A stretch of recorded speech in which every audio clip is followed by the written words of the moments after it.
All right, we're now moving on to part 4, and this is the part where I'll be able to show you a little more about the cropping because I do have to do a lot of cropping in my lessons. And now I'm going to show you how to include some of the book pages into your lesson and make them interactive where students can actually do the pages. It's kind of cool. So to start off, I'm going to have this slide. I do include the objectives so that students kind of have an idea of what they should be doing. So to start off, I'm going to go to the actual book page. This is the student version. And on a Mac, I know how to screenshot. On a PC or a Windows computer, I'm not sure. But for a Mac, you hold down Command, Shift, and 4. And you do have this little target. And you're going to click and drag over the part of the book that you want to screenshot. So I'm going to screenshot the top. And you should hear a screenshot noise, and the screenshot is actually put onto your desktop. Mine's right here. So I'm going to go ahead and drag that into my slide, and I now have part of the book. So to crop, you're going to double click onto the image, and you now have a black border around it. And this means that you can crop out anything that you do not want. So I'm going to quickly just crop it a tiny bit. This one I really don't need to crop too much. And I now have part of the book into my lesson. For this, I do insert a line, and I put this under the part I want them to be paying attention to because I think some of them will not pay attention to this. And they're looking for shapes that have more than 3 sides. And then under the second part, they're looking for shapes with fewer than 5 angles. So as I'm doing the lesson, I do remind them that they are looking for this information. And I also remind them that the word fewer means less because a lot of them don't know what the word fewer means.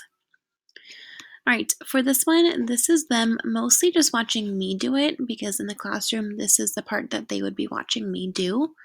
So I'm going to insert a circle. And once again, you do need to make sure it is transparent because if you leave it like this, it will block the image. So you do need to go back to that paint can, make it transparent, make the border a little thicker, make the color stand out, whatever it is that you want to do for that circle. And now they would be able to watch me complete this part as I'm explaining what I'm doing, looking for shapes that have more than 3 sides. And I'm just going to quickly go through this because the next part is, I think, a little more important. All right. Now I'm going to show over, sorry, I'm going to show you, I almost said go over. I'm going to show you how I made this page. So once again, I'm going to go back to my textbook. I'm going to screenshot again. This time I'm only going to screenshot the bottom part of those 4 problems. And once again, whenever you screenshot, it does go to your desktop. At least that's how it works on my computer.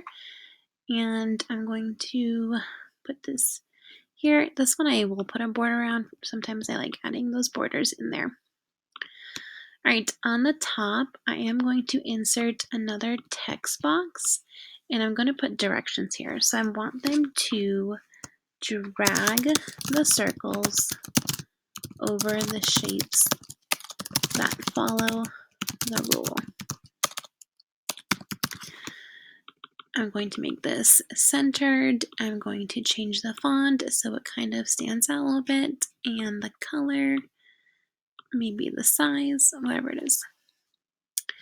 All right, and now I'm going to insert those circles again. This time I'm only going to do 1. And remember, always got to make sure it is transparent and an appropriate thickness and color. And I'm just going to keep copying and pasting them until I give them enough for them to complete the page.